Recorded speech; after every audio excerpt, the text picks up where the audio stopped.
계시록 두 번째 시간입니다. 본문은 요한이 1세기에 이 계시록이라고 하는 편지를 받는 첫 독자인 교회들을 향하여 쓴 인사말이 되겠는데요. 오늘 요한의 인사말을 통해서 숙고하고자 하는 것은 두 가지가 되겠습니다. 첫 번째는 본문에 보면 삼위일체, 즉 성부, 성자, 성령 하나님이 등장을 하는데요. 성부, 성자, 성령, 이 삼위일체 하나님이 그 당시에 독자들, 또 우리 시대의 우리 신자들에게 주는 은혜와 평강이 있습니다. 은혜와 평강의 내용이 도대체 무엇인가, 이것을 살펴볼 것이고요. 둘째는 신자에게 주어지는 제사장의 직분이 있습니다. 오늘 본문에 보면 6절에 나오는데요. 이 제사장의 직분의 의미와 제사장의 역할이 무엇인가, 이 두 가지를 함께 살펴보도록 하겠습니다. 먼저 요한이 4절에 보면 7교회에 편지를 쓴다, 이렇게 이야기를 하고 있는데요. 아시아에 있는 7교회, 아시아에 있는 7교회는 계시록 1장 11절 말씀에 보면 그 명단이 등장을 합니다. 여러분도 아마 아실 거예요. 에베소 교회, 소머나, 보가모 교회, 두아드라, 사데, 빌라델비아, 라오디게아 교회가 되겠습니다. 근데 요한이 이 아시아에 있는 7교회라고 해서 7이라고 하는 숫자를 특정을 하였습니다. 그 당시에 이 아시아, 즉 지금의 터키 지역이 되겠는데요. 터키 지역에 7교회뿐만 아니라 더 많은 교회들이 실제로 있었습니다. 그렇다면 그 많은 교회들 중에서 7교회만 특정하여서 이 계시록의 편지를 주었느냐? 그렇지는 않습니다. 7이라고 하는 숫자를 히브리어 단어로 어원을 조사를 해보면 7이라고 하는 단어에는 완전하다 혹은 모든 것, 전부라는 의미가 포함되어 있습니다. 그러니 이렇게 바꿔서 말할 수가 있겠죠. 아시아에 있는 7교회, 이것을 아시아에 있는 모든 교회, 이렇게 바꿔서 부를 수도 있겠다 싶습니다. 이것을 좀 더 범위를 확대해 본다면 그 당시뿐만 아니라 오늘날 이 시대를 살아가는 우리 신자들, 우리 새소망교회 신자들을 향해서 오늘 요한이 편지를 전해준다, 그리고 우리는 이 편지를 읽는다, 이렇게 적용을 해볼 수 있겠습니다. 자, 말씀드린 대로 본문에는 삼위일체 하나님이 등장을 하는데요. 이 삼위일체 하나님이 어떻게 등장하는지, 그리고 삼위일체 하나님이 주시는 은혜와 평강의 내용을 하나하나 살펴보도록 하겠습니다. 4절 말씀해 보니까 성부 하나님이 등장합니다. 4절에 이렇게 시작을 합니다. 이제도 계시고 전에도 계셨고 장차 오실이. 이제도 계시고 전에도 계셨고 장차 오실이, 즉 현재와 과거와 미래의 의미가 담겨 있는데요. 이와 비슷한 표현이 출애굽기 3장 14절에 등장을 합니다. 하나님께서 모세에게 하나님의 이름을 소개할 때 나는 스스로 있는 자니라, 이 말씀을 하셨습니다. 나는 스스로 있는 자니라. 히브리식으로 나는 스스로 있는 자니라, 이것을 분석을 해보면 이 단어에는, 이 말에는 아주 독특한 의미가 담겨 있습니다. 스스로 있다라고 하는 그 단어에는 과거와 현재와 미래의 의미가 같이 포함되어 있는 단어예요. 아주 특이한 단어이죠. 그래서 하나님께서 나는 스스로 있는 자니라, 이 말씀을 하신 것은 나는 과거에도 있고 현재도 있으며 미래에도 있다는 하나님의 어떤 영원성, 변함이 없다는 것을 이 단어, 이 말의 표현을 담아 놓은 것이라 할 수가 있겠습니다. 뿐만 아니라 하나님의 영원함, 변함이 없으심은 그 안에는 사랑이 있습니다. 여러분, 사람의 사랑이라고 하는 것은 시간이 지나면서 사랑이 미움으로 바뀔 수도 있고 사랑이 정으로 바뀔 수 있지 않습니까? 사람은 사랑이 달라질 수 있어요. 그러나 하나님의 사랑이라고 하는 것은 영원하다는 것입니다. 과거에도 현재에도 미래에도 이 영원하다라는 것을 포함하고 있습니다. 그래서 이 4절 말씀에 이제도 계시고 전에도 계셨고 장차 오실 이분은 바로 성부 하나님을 가리키는 것이 되겠고요. 다음으로 성령 하나님이 등장하는데요. 4절 마지막에 보니까 그의 보좌 앞에 있는 7 영, 이렇게 기록되어 있습니다. 7. 다시 일곱이 등장을 했습니다. 말씀드린 것처럼 일곱이라고 하는 숫자는 완전하다 혹은 전부 이런 의미가 담겨 있는데요. 그래서 일곱 영은 다른 말로 바꿔서 완전하신 영으로 바꿔서 부를 수도 있겠다 싶습니다. 이 성경을 연구하는 학자들이 그의 보좌 앞에 있는 이 일곱 영이 도대체 무엇이냐, 그 정체가 무엇이냐를 놓고 보통 두 가지를 얘기합니다. 첫 번째는 천사들, 하나님이 부리시는 천사들로 이해를 하는 학자들도 있고요. 두 번째는 하나님의 성령을 가리킨다, 즉 성령 하나님을 가리킨다라고 주장하는 학자들도 있습니다. 저는 후자편을 지지하는데요. 왜 그런가 하면 성경에 보면 하나님의 천사들이 자신들의 이름으로 어떤 사람들에게 은혜와 평강을 준 적이 한 번도 없습니다. 성경에 보면요. 두 번째로 성경에 보면 천사들을 향해서 완전하다 이런 표현을 쓰지를 않아요. 그러나 반대로 하나님의 성령께서는 평강의 영이시죠. 진리의 영이시고 의로움의 영이십니다. 하나님의 성령께서는 은혜를 주시는 분이셔요. 그런 의미에서 볼 때에 이 4절 말씀에 그의 보좌 앞에 있는 일곱 영, 즉 완전하신 영은 성령 하나님을 가리킨다라고 볼 수가 있겠고요. 세 번째, 예수님이 등장합니다. 이것은 쉬워요. 5절 말씀에 예수님의 이름이 등장합니다. 이렇게 기록되어 있습니다. 또 충성된 증인으로 죽은 자들 가운데서 먼저 나시고 땅의 임금들의 머리가 되신 예수 그리스도, 이렇게 등장을 합니다. 자, 그래서 이 4절 말씀과 5절 말씀 사이에서 우리는 성부 하나님과 성령 하나님, 그리고 성자 하나님이신 예수님을 발견할 수 있는데요. 이 삼위일체 하나님이 신자들에게 은혜와 평강을 주신다 이것이죠. 자, 그렇다면 이 삼위일체 하나님이 주시는 은혜와 평강의 내용이 무엇일까요? 그 답은 역시 성경에서 우리는 또 찾을 수 있는데요. 5절 말씀이 답이 되겠습니다. 5절 말씀에 보니까 예수 그리스도가 등장을 합니다. 그래서 신자에게 주어지는 이 은혜와 평강이라고 하는 것은 예수 그리스도의 그 복음, 그 구원 사역을 통해서 신자에게 은혜와 평강이 주어진다, 이렇게 말할 수 있겠는데요. 자, 본문 5절은요 매우 짧습니다. 제가 단어 개수를 세보지 않았지만 매우 짧은 이 5절 한 절만 가지고도 우리는 예수 그리스도께서 행하신 그 복음의 위대한 능력을 다시 한번 찾아볼 수 있습니다. 혹 사람들이 여러분에게 예수님이 행하신 일이 무엇입니까? 라고 여러분에게 묻는다면 여러분 어떻게 답을 하시겠습니까? 어떤 분들은 본인이 개인적으로 예수님을 만난 경험을 말할 수도 있겠죠. 매우 귀하고 소중하다고 생각합니다. 그렇지만 여러분, 예수님이 누구십니까? 예수님이 우리를 위해서 무엇을 행하셨습니까? 라고 묻는다면 우리는 항상 성경으로 돌아가야 됩니다. 이 성경이 근거가 돼야 돼요. 성경에서 무엇을 예수님이 행하셨는가를 봐야 하는데 이 5절 말씀을 통해서 우리는 정확하게 예수님이 행하신 것을 배울 수 있습니다. 자, 그래서 우리가 예수님이 행하신 이 구원 사역을 통해서 은혜와 평강의 내용을 살펴보도록 하겠습니다. 첫 절, 5절 첫 부분에 보니까 이렇게 기록되어 있습니다. 또 충성된 증인으로 죽은 자들 가운데서 먼저 나시고. 여러분, 실로 놀랍고 기가 막힌 말씀이 이 안에 담겨 있습니다. 또 충성된 증인으로 이렇게 시작을 하는데요. 증인이라고 하는 이 헬라어 단어는 마르티스라고 합니다. 여러분도 아마 아시는 단어일 거예요. 마르티스. 이 마르티스는 증인이라는 의미도 있고 순교라는 의미도 있습니다. 이 죽음, 순교라는 의미가 이 마르티스 안에 같이 담겨 있어요.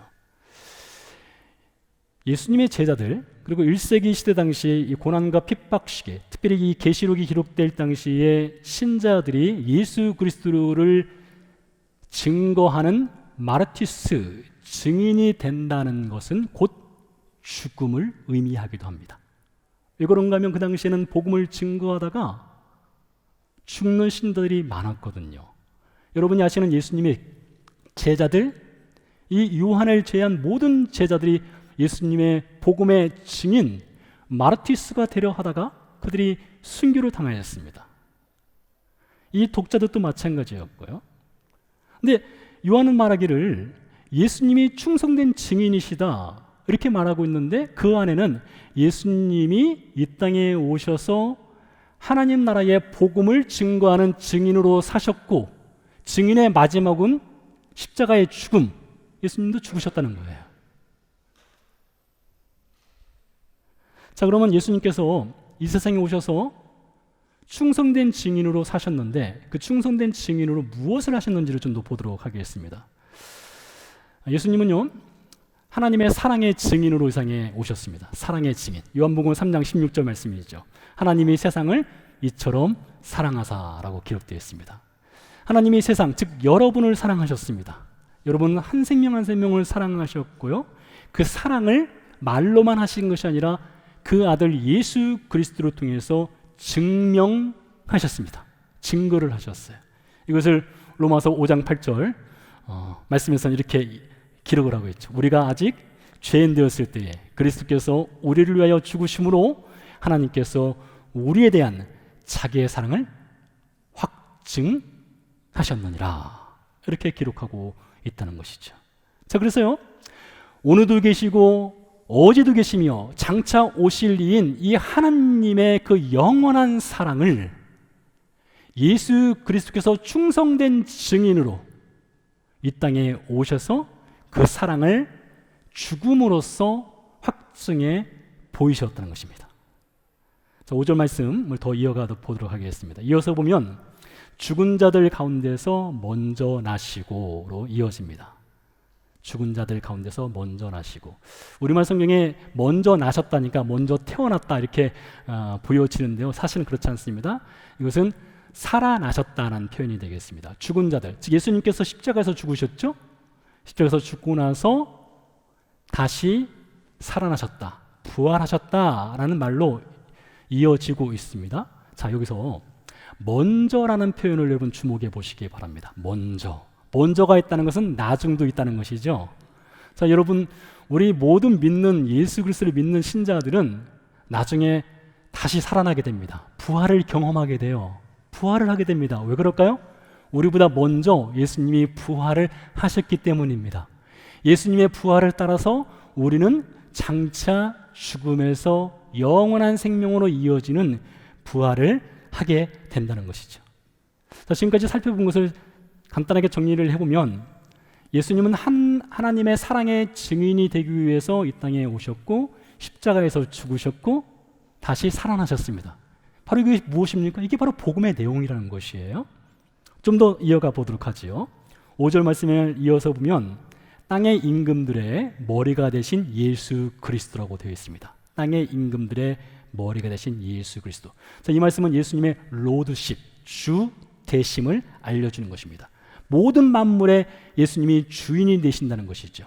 자, 관련된 말씀을 빌립보서 2장 5절에서 11절 사이에서 찾아볼 수 있는데요, 요한계시록 1장 5절 말씀을 확대해서 예수님이 우리에게 주신 복음이 무엇인가, 이것을 어쩌면 가장 정확하게 표현한 것이 빌립보서 2장 5절에서 11절 말씀이 아닐까 싶습니다. 내용은 이렇습니다. 너희 안에 이 마음을 품으라. 곧 그리스도 예수의 마음이니 그는 근본 하나님의 본체시나 하나님과 동등됨을 취할 것으로 여기지 아니하시고 오히려 자기를 비워 종의 형체를 가지사 사람들과 같이 되셨고 사람의 모양으로 나타나사 자기를 낮추시고. 이게 무엇입니까? 여기까지가 바로 예수님의 성육신을 좀 길게 표현한 거예요. 예수님이 이 땅에 사람의 몸으로 오셨다는 것입니다. 자, 이어서 보면 죽기까지 복종하셨으니 곧 십자가에 죽으십니다. 바로 하나님의 사랑의 확증이죠. 여러분과 저를 사랑한다는 하나님의 사랑의 확증으로 예수님이 십자가에서 죽으셨다. 이러므로 하나님이 그를 지극히 높여 모든 이름 위에 뛰어난 이름을 주사 무엇입니까? 부활하신 것입니다. 다시 살아나신 거예요. 부활의 첫 열매가 되신 것이죠. 이어서 보면 하늘에 있는 자들과 땅에 있는 자들과 땅 아래에 있는 자들로 모든 무릎을 예수의 이름에 꿇게 하시고 모든 입으로 예수 그리스도를 주라 신하여 하나님 아버지께 영광을 돌리게 하셨느니라. 예수님의 로드십, 주 되심이죠. 요한계시록 1장 5절에서도 예수님이 땅의 임금들의 머리가 되신다 이렇게 말한 것처럼 빌립보서 2장 5절 이하에서도 예수님을 주라 시인하게 된다. 이렇게 말하는 것이죠. 자, 그래서 여러분, 우리가 예수님을 믿는다 할 때는 두 가지 고백이 반드시 있는 것입니다. 첫 번째 고백은 예수님이 우리 삶의 주인이 되신다는 고백입니다. 두 번째 고백은 예수님이 우리에게 그리스도, 메시아, 구원자가 되신다는 고백입니다. 이 신자의 고백은 이 두 가지가 반드시 있어야 한다는 것이죠. 자, 그럼 좀 더 구체적으로 예수님이 우리로 하여금 예수님의 주되심과 그리스도 되심을 고백할 수 있도록 구체적으로 행하신 일이 무엇인가를 5절 말씀이 또 이어서 이야기를 해주고 있습니다. 5절 말씀 마지막에 보니까 이렇게 기록되어 있어요.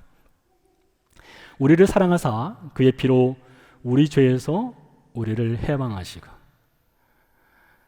기가 막힌 말씀입니다. 우리를 사랑하사 그의 피로 우리 죄에서 우리를 해방하셨다. 하나님이 우리를 사랑하신 증거가 무엇인가 하면 우리를 죄에서 풀어준 겁니다. 해방시켜 준 거예요. 이것을 우리는 복음이라고 하죠. 복음. 지금까지 말씀드린 내용이 다 복음의 내용이에요. 예수님 시대나요, 예수님의 제자들이 살았던 시대 당시에 로마 사람들에게 이 복음이라고 하는 단어, 헬라어로 말하는 유앙겔리온, 이 복음이라고 하는 단어는 매우 익숙한 단어였습니다. 왜 그런가 하면 이 복음이라고 하는 단어는 이 성경의 단어가 아닙니다. 우리는 복음, 굿뉴스, 가스펠하면 성경에서 기록된 성경의 단어인 것처럼 여겨질 수 있는데 사실은 그렇지 않습니다. 로마 시대 당시에 이미 이 복음이라는 단어는 많이 사용되고 있었던 단어인데요. 특별히 로마 황제가 사용하던 단어입니다. 로마 황제가 전쟁에 나가서 승리를 거두게 되면 그 승전보를 알릴 때에 가스펠 유앙겔리온 굿뉴스라고 알렸습니다. 그리고 로마 황제가 자유를 선포할 때에 복음이라고 이야기를 했어요. 그래서 그 당시에 사람들은 복음하면 누가 갖고 있는 것이냐? 로마 황제가 갖고 있는 것, 로마 황제가 줄 수 있는 것을 복음이라고 여겼던 것이죠. 근데 여기 예수께서 또 다른 복음을 선포하신 것입니다. 자, 그렇다면 로마 황제의 복음과 예수 그리스도의 복음, 이 두 사이에는 차이점이 있을 텐데요. 몇 가지 차이점이 있습니다. 로마 황제는 이 복음을 선포하기 위해서는 반드시 칼이 필요했습니다. 창이 필요했고요. 누군가를 죽여야만 했습니다. 누군가를 전멸시켜야만 했어요. 그래서 나라와 민족과 개인을 전멸시키고 죽임으로써 선포할 수 있는 것이 복음이었습니다. 그러나 예수 그리스도의 복음은 무엇입니까? 예수 그리스도의 복음은 자신을 십자가에 죽이심으로써 주시는 복음이에요. 로마 황제의 복음에는 사랑이 없습니다. 긍휼이 없습니다. 은혜가 없습니다. 그러나 예수 그리스도의 복음에는 사랑이 있고요, 긍휼이 있고 은혜가 있습니다. 로마 황제의 복음에는요, 특정 부류에게만 그 복음이 주어졌습니다. 어떤 특정 집단에게만 복음이 주어졌어요. 그러나 예수 그리스도의 복음은 무엇입니까? 모든 사람에게 복음이 주어지는 것입니다. 여러분에게 복음이 주어지는 것이죠. 로마 황제의 복음은 일시적입니다. 또 전쟁을 해야 됩니다. 또 칼을 들어야 되고 창을 들어야 됩니다. 복음을 쟁취해야 되는 것이에요. 그러나 예수 그리스도의 복음은 영원한 것입니다.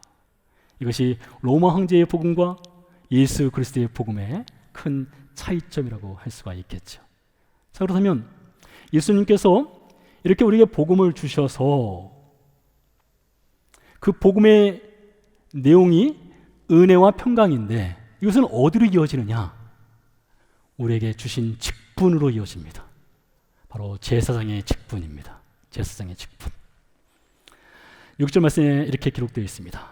그의 아버지 하나님을 위하여 우리를 나라와 제사장으로 삼으신 그에게 영광과 능력이 세세토록 있기를 원하노라. 신자에게 제사장의 직분을 주었다는 것이고요, 신자는 제사장의 역할을 받았다는 것인데요. 자, 이 말씀을 좀 더 보도록 하겠습니다. 자, 여기에서 우리가 주목해야 될 전치사가 하나 등장하는데요. 바로 위하여라고 하는 전치사입니다. 위하여. 그의 아버지 하나님을 위하여가 되겠습니다. 이 위하여 앞에 누가 오는가에 따라서 신자됨과 신자가 아직 안 된 사람이 결정이 됩니다. 오늘 요한은 무엇을 말하는가 하면 위하여 앞에 하나님을 두었습니다. 하나님. 신자가 되기 전에는요, 위하여 앞에 누가 오는가 하면 하나님이 오질 않습니다. 항상 자신이 옵니다. 나를 위하여가 오죠. 나를 위하여, 내 가족을 위하여, 나의 무엇을 위하여가 옵니다. 그러나 우리가 신자가 되었을 때는 바뀌게 돼요. 그 주인이 바뀌게 되는 겁니다. 그래서 우리가 예수님의 로드십을 인정한다겠죠? 신자는요, 고백한다겠죠? 그래서 이 위하여 앞에 누가 오느냐에 따라서 신자인가, 신자가 아닌가가 결정이 된다는 것이죠. 요한이 말하고 있습니다. 하나님을 위하여 우리를 제사장으로 삼으셨다라고 했어요. 그러니까 여러분과 제가 하나님 나라의 제사장인데 그 누구도 스스로 제사장이 된 사람 없습니다. 우리는 부름을 받은 사람입니다. 부름을 받아서 제사장의 신분을 부여받게 되는데요. 출애굽기 19장 5절 말씀에서 6절 말씀 사이에 이 제사장이라는 단어가 등장을 합니다. 내용은 이렇습니다. 세계가 다 내게 속하였나니 너희가 내 말을 잘 듣고 내 언약을 지키면 너희는 모든 민족 중에서 내 소유가 되겠고 너희가 내게 대하여 제사장 나라가 되며 거룩한 백성이 되리라. 너는 이 말을 이스라엘 자손에게 전할지니라. 자, 이 말씀은 하나님께서 모세를 통해서 이스라엘 백성에게 주신 메시지가 되겠는데요. 구약성경 시대 당시 하나님께서 이스라엘 백성들을 하나님 나라의 제사장 나라로 삼으시겠다라는 선포를 하셨습니다. 자, 이 말씀이 신약성경으로 넘어가게 되면 이스라엘이라고 하는 어떤 민족을 범위를 넘어서 모든 신자가 하나님이 선택하신 제사장이라는 표현이 등장합니다. 여러분은 아마 아실 거예요. 베드로전서 2장 9절 말씀입니다.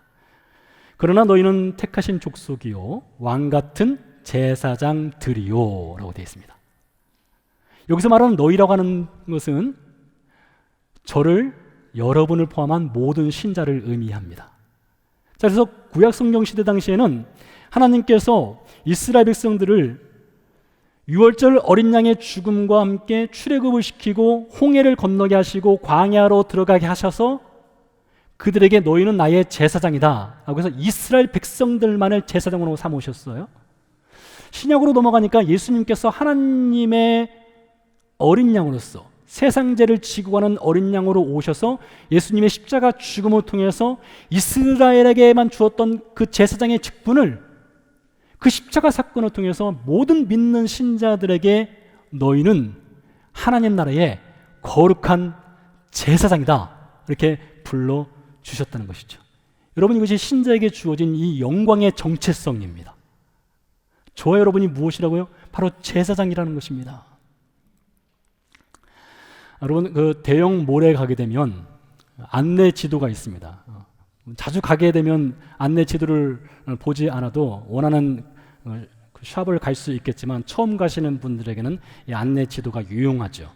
이 근처에 그 리스버그 아울렛 있지 않습니까? 저도 자주 갑니다. 이제는 안내 지도 안 봐도 어디를 가야 될지 제가 잘 알거든요. 그러나 처음에 갔을 때는 안내 지도가 필요하죠. 안내 지도를 가서 볼 때에 중요한 것은 무엇입니까? 내가 어느 샵을 갈 것이냐, 그것도 중요하겠지만 더 중요한 것은 내 현 위치가 어디냐, 그것을 먼저 파악을 해야 됩니다. 현 위치를 모르고 어딜 갈 수가 없죠. 그래서 안내 지도에 보면 항상 마크가 되어 있습니다. You are here. 너의 자리가 지금 여기다. 네 위치가, 현 위치가 여기다. 이것을 알려주는 것 아니겠습니까? 그게 참 중요합니다. 여러분, 우리 인생 지도에도 You are here가 있어요. 우리의 삶의 자리라는 것이 있다는 것입니다. 여러분의 삶의 자리는 어디일까요? 여러분의 가정이 여러분의 삶의 자리이죠. 여러분의 삶의 자리는 직장이죠. 사업터이죠. 공부하시는 분들이 계시다면 공부하는 곳이 여러분의 삶의 자리이죠. 그래서 성경은 여러분의 삶의 자리만을 향해서 You are here. 너의 삶의 자리는 여기다. 그렇게만 말하지 않습니다. 더 나아가서 우리의 삶의 자리는 어떠한 정체성을 갖고 살아가느냐? 바로 제사장의 정체성을 가지고 우리의 삶의 자리에서 살아가고 있다는 것이죠. 그러니 여러분 가운데 공부하시는 분이 계시다면 그 공부하는 자리가 여러분에게는 제사장의 직분을 감당하는 자리가 되는 것이고요. 직장 생활을 하시는 분이 계시다면 그 직장이 여러분에게는 제사장의 직분을 감당하는 곳이 되는 것이고요. 집에서 일을 하시는 분이 계시다면 집이 여러분의 제사장의 직분을 감당하는 그 자리가 된다는 것이죠. 성경시대 당시에는요, 특별한 사람들에게만 제사장의 직분을 주었습니다. 그러나 지금은요, 예수 그리스도의 십자가 사건 이후에 특별한 사람들에게만 제사장 직분을 주는 것이 아니라 우리같이 평범한 인생들에게 주어지는 특별한 직분이 제사장 직분입니다. 안타깝게도 중세시대 당시에 목회자들 그리고 카톨릭 신부들이 갖고 있는 그 목회자라 하는 직분, 그것을 특별하게 여겼습니다. 그러다 보니 자신이 특별한 존재가 되어버렸어요. 그래서 특별하게 여겨지니까 거기서 발생하는 타락과 권력을 취함이 있었습니다. 사실 오늘날도 그런 부분이 없지 않아 있죠. 특별히 교회 목회자가 그럴 위험성이 많습니다. 항상 센터에 있지 않습니까? 여러분 지금 제가 원든 원치 않든 저는 지금 센터에 있고 여러분은 저를 바라보고 있지 않습니까? 이 센터에 있다는 것이 인간의 그 잠재되어 있는 그 죄성으로 인해서 여기에 서면 기분이 좋아져요. 여러분이 주목하는 것을 보면 제가 마치 뭐가 된 것처럼 여겨질 때가 있습니다. 특별한 사람이 된 것처럼 여겨질 때가 있어요. 성경은 그렇지 않다는 것입니다. 여러분과 제가 특별한 사람이기 때문에 제사장 직분을 준 것이 아니라 예수 그리스도의 그 은혜로 구원받은 사람이기 때문에 우리는 평범하지만, 우리는 아무것도 아니지만 우리에게 특별한 직분인 제사장의 직분을 주었다, 이것이죠. 성경의 제사장은요, 죄인의 죄를 사할 수 있는 역할, 능력, 권한이 없었어요. 여러분 성경을 보세요. 어떻게 제사장이 죄를 사할 수 있겠습니까? 어떻게 제사장이 죄인을 사할 수 있는 어떤 능력이 있었겠습니까? 전혀 없습니다. 성경의 제사장은요, 죄인을 변화시킬 수 있는 능력도 없었어요. 아무것도 없었습니다. 죄인의 삶에 어떤 큰 영향을 끼칠 수 있는 능력, 제사장은 없었습니다. 여러분 잘 들어보시기 바랍니다. 예수님께서 우리 모든 신자에게 주어진 여러 가지 정체성이 있어요. 그 대표적인 것이 우리를 세상의 빛과 세상의 소금이라고 불러주신 것이죠. 여러분은 세상의 빛이고 여러분은 세상의 소금입니다. 자, 그런데요, 빛이 있는 곳에는 어둠이 떠나갈 수 있습니다. 어둠이 물러가죠. 그러나 빛이 어둠의 그 본질, 그 속성을 빛으로 변화시킬 수 있을까요? 없어요. 빛은 어둠을 빛으로 만들어낼 수는 없습니다. 창조할 수 있는 능력은 없어요. 소금도 마찬가지입니다. 소금이 썩는 것은 방지할 수 있으나 이미 썩어버린 것을 리프레시해서 새롭게 만들 수는 없습니다. 자, 이것은 무슨 말인가 하면 우리에게 주어진 이 제사장의 직분이라든가 소금의 직분이라든가 빛의 직분이라고 하는 것은 우리가 누구를 변화시킬 수 있는 존재가 아니라는 것을 말하는 거예요. 우리는 그냥 빛으로 살아가는 것입니다. 우리는 그냥 소금으로 살아가는 것이에요. 그러면 어떤 일이 벌어지느냐? 마태복음 5장의 말씀에 보니까 예수님이 말씀하셨어요. 우리를 향해서 세상의 빛이고 세상의 소금이라 말씀하시면서 하시는 말씀이 사람들이 너희 착한 행실을 보고 하늘에 계신 아버지께 영광을 돌린다고 했어요. 우리가 누구를 변화시키는 것이 아니라 변화시킬 수 있는 것도 아니고 우리는 받은 그 직분을 가지고 그냥 살아가는 것입니다. 살아가면 그것을 통해서 사람들이 하나님을 볼 수 있다는 것이죠. 제사장의 직분도 마찬가지입니다. 우리가 누구를 변화시킬 수 있냐? 변화시킬 수 없어요. 여러분 여기서 있는 목사가 제 능력으로 여러분을 변화시킬 수 있을까요? 여러분 기대하지 마십시오. 저도 기대하지 않습니다. 제가 여러분을 변화시킬 수는 없습니다. 그러나 하나님 말씀은 가능합니다. 하나님 말씀으로는 가능해요. 그렇기 때문에 우리가 하나님 말씀을 들어야 될 필요성이 있겠죠? 자, 그렇다면 구체적으로 이렇게 세상도 변화시킬 수 없는 우리가, 어쩌면 아무것도 아닌 것 같은 우리가 이렇게 제사장의 직분을 받고 살아가는데 제사장에 주어진 이 역할이 무엇일까요? 어떻게 우리는 살아가야 될까요? 성경시대 당시의 제사장은요, 항상 죄인들과 같이 있었습니다. 여러분 참 아이러니하죠. 이 제사장이라고 하는 이 직분은 거룩한 직분입니다. 성결을 요구하는 직분이에요. 그래서 무엇인가 구별되고 거리두기를 해야 되는 직분이 제사장 직분인데, 오히려 성경은 말하기를 제사장은 항상 죄인과 같이 있어야 한다는 것이에요. 빛과 어둠이 공존할 수 없는데 마치 빛과 어둠을 공존하라 한 것과 같은 것이에요. 그래서 제사장은 항상 죄인들과 같이 있었습니다. 제사장은요, 죄인이 제사장을 찾아올 때에 누구는 되고 누구는 안 되고의 결정 권한이 없습니다. 성막이나 성전에서 일하는 제사장에게 죄인이 찾아왔어요. 이 사람은 내가 싫은 사람이에요. 못 와. 이렇게 말하지 못한다는 것이죠. 그런 권한이 없어요. 누가 오든지 다 받아들여야 하는 직분이 제사장 직분입니다. 그런 의미에서 제사장은 성전 문을 닫고 여는 열쇠가 없었어요. 근데 우리 예수님, 대제사장 되시는 예수님이 바로 그렇게 사셨거든요. 여러분 사복음서를 보시면요, 예수님께서는 사람을 가리지 않았습니다. 내가 좋아하는 사람, 내가 싫어하는 사람, 덜 좋아하는 사람, 더 많이 좋아하는 사람 가리지 않았어요. 누가 오든지 예수님은 다 받아들였습니다. 그 누구도 예수님은 한 번도 거절한 적이 없어요. 심지어 누가복음 7장에 보면 예수님을 시험에 빠뜨리려고 하는 바리새인이 예수님을 초대했을 때도 예수님은 가셨어요. 같이 식사를 하셨습니다. 이게 바로 대제사장이신 예수님께서 우리에게 보여주신 길이고요, 삶이고요, 우리를 그러한 삶으로 부르시고 계십니다. 그러니까 여러분, 저와 여러분이 맡은 이 제사장의 역할이라고 하는 것은 사람을 구별하지 않는 역할입니다. 누군 되고 누군 안 되고, 누군 가깝고 누군 멀리하고, 그런 역할이 아니라는 거예요. 성경시대 당시의 제사장은요, 철저히 죄인 중심이었습니다. 내 중심이 아니에요. 죄인 중심이었어요. 죄인 중심으로 제사장 역할을 감당했습니다. 그래서 제사장은요, 죄인이 속죄제사를 드릴 때에 함께 제사를 드렸습니다.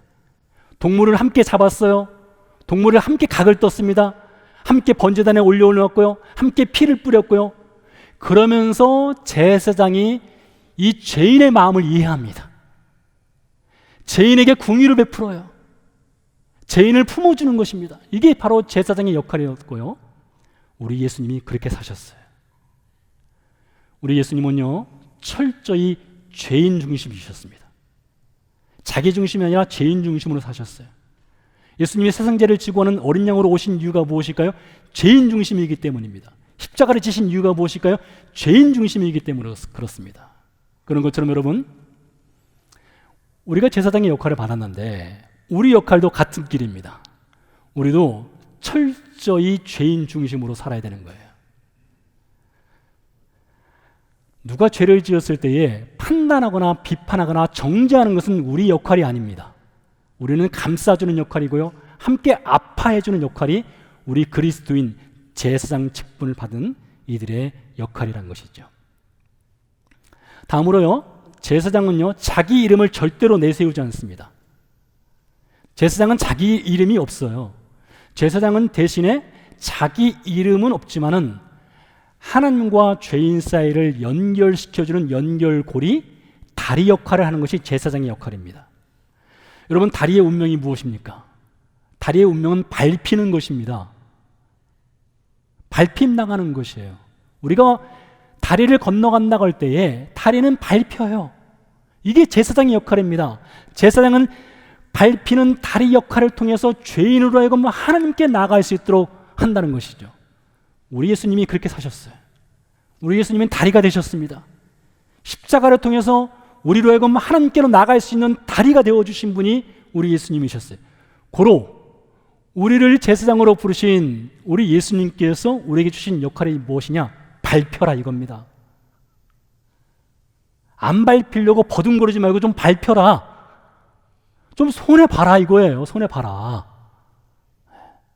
왜요? 우리는 다리로 부름받은 존재이기 때문에 그렇습니다. 이것이 제사장의 영광이고요, 제사장의 특권입니다. 그런 의미에서 볼 때요, 우리는요, 주인공이 돼서는 안 됩니다. 절대로 주인공이 돼서는 안 되고 우리는 엑스트라로 남아 있어야 되는 인생이에요. 그것이 우리에게 주어진 거룩한 사명이라는 것이죠. 요한은요, 계시록의 인사를 이렇게 마무리를 짓고 있습니다. 그에게 영광과 능력이 세세토록 있기를 원하노라. 자, 여러분, 이 마지막 인사를 우리가 주목해 볼 필요가 있습니다. 요한은 우리를 제사장으로 부르고 나서 제사장으로서 삶을 살아가게 하는데, 그 제사장이 영광의 박수를 받는 것이 아니라 제사장으로 삼으신 삼위일체 하나님께 영광이 돌아가도록 합니다. 그런 여러분, 저나 여러분이나 영광을 취해서는 안 되는 존재인 거예요. 우리가 박수를 받아서는 안 되는 것입니다. 박수를 받으셔야 될 분은 오직 하나님이신 것이죠. 그래서 여러분, 무엇을 하고도 박수 받으려고 꿈도 꾸시면 안 됩니다. 저도 마찬가지고요. 무엇을 하고 여러분의 이름이 조금이라도 드러나는 것을 부끄러워할 줄 알아야 돼요. 예수님이 말씀하셨습니다. 바리새인들과 율법서와 서기관들을 향해서 말하기를 저들은 사람으로부터 이미 영광을 받았다겠어요. 그래서 하나님 나라에 가면 저들은 받을 영광이 없다 했습니다.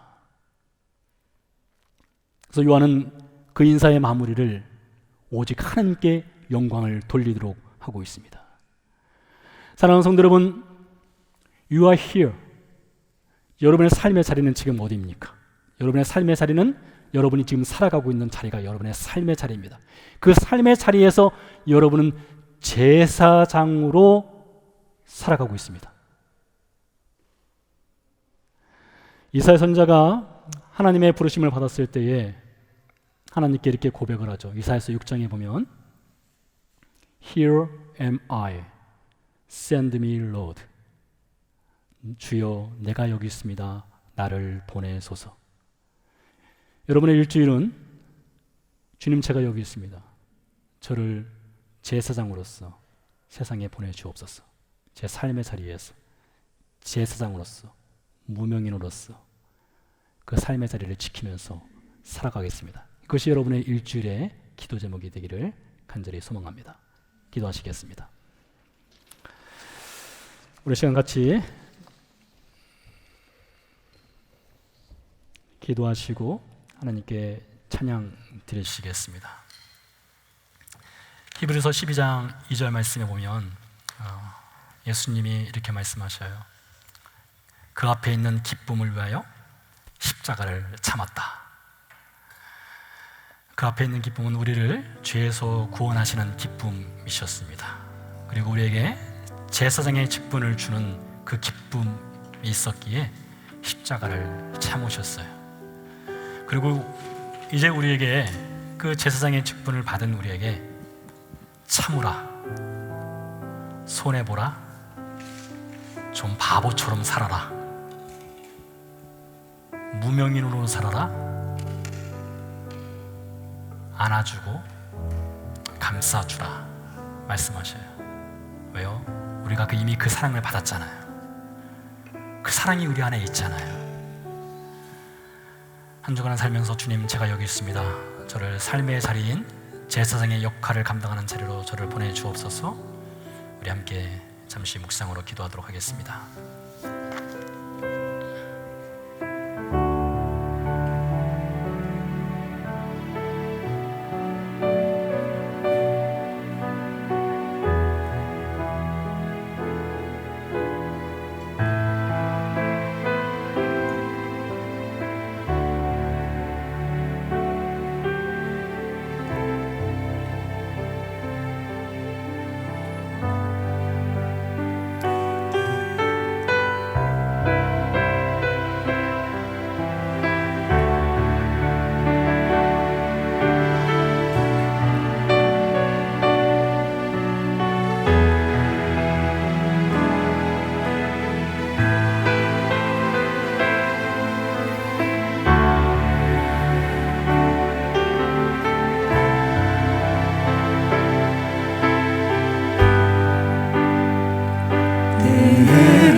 기도하실 때 주님, 주께서 주신 영광스러운 직분인 제사장의 직분을 가지고 우리의 삶의 자리를 살아가게 하옵소서. 우리가 여전히 품기에 어렵고 좀 멀리하고 싶은 누군가 있다면 주님, 안아주고 품을 수 있는 그 마음의 여유를 허락하시고, 참지 못함이 있다면 주님 참을 수 있는 능력도 주시고, 그래서 주께서 주신 이 아름다운 제사장의 직분을 한 주간 삶의 현장에서 감당하며 살게 해 주옵소서. 함께 기도하도록 하겠습니다. 살아계신 아버지 하나님, 감사합니다. 우리를 그의 피로 구원하시고 자유함을 주시고 우리에게 제사장의 직분을 감당하며 살아갈 수 있는 은혜 허락하신 것 주님 감사를 올려드립니다. 하나님, 우리는 사람을 변화시킬 수 있는 능력도 힘도 권한도 없지만 우리를 제사장으로 불러주셨기에 우리의 삶의 현장에서 제사장의 역할을 감당하면서 살아가겠습니다. 문을 닫지 않겠습니다. 사람을 편견을 가지고 바라보지 아니하고 받아주며 안아줄 수 있는 그 풍성한 은혜와 궁일의 마음을 품고 살아갈 수 있도록 주님 도와주시옵소서. 내 마음의 상처와 내 마음에 있는 그 아픔으로 인해서 마음의 문을 닫고 있는 그 이들이 있다면 하나님, 우리가 다가가게 하시고 예수 그리스도의 그 빛과 소금과 제사장의 직분으로 나아가서 그리스도 예수가 우리를 통해서 드러날 수 있도록 주님 축복해 주시고 은혜 베풀어 주시기를 간절히 소원하고 원합니다. 하나님, 우리는 무명인이지만 우리를 통해서 영광을 받으실 그 하나님의 영광을 알아보며 이 한 주간을 제사장으로 살아갈 수 있도록 주님 축복해 주시옵소서. 우리 다시 한번 기도하도록 하겠습니다.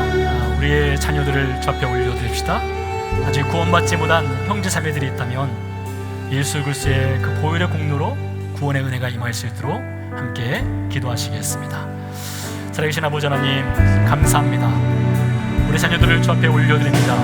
하나님, 우리를 통해서 예수 그리스도가 빛이 나고 예수 그리스도의 복음이 세상 사람들에게 증거될 뿐만 아니라 우리 자녀들에게도 그 복음이 증거되기를 주님 간절히 소원하고 원합니다. 우리 자녀의 삶의 현장, 그 현장 가운데 함께 계시는 예수 그리스도로 인해서 그들의 삶이 풍요롭게 하시고 풍성하게 해주시옵소서.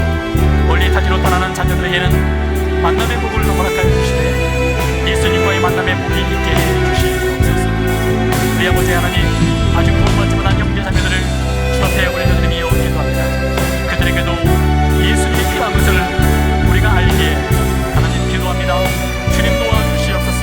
주님 공의를 베풀어 주시옵소서. 하나님의 자비하심으로 우리 자녀들과 우리 형제 자매들에게 예수 그리스도의 복음의 은혜가 임할 수 있도록 주님 축복해 주시옵소서.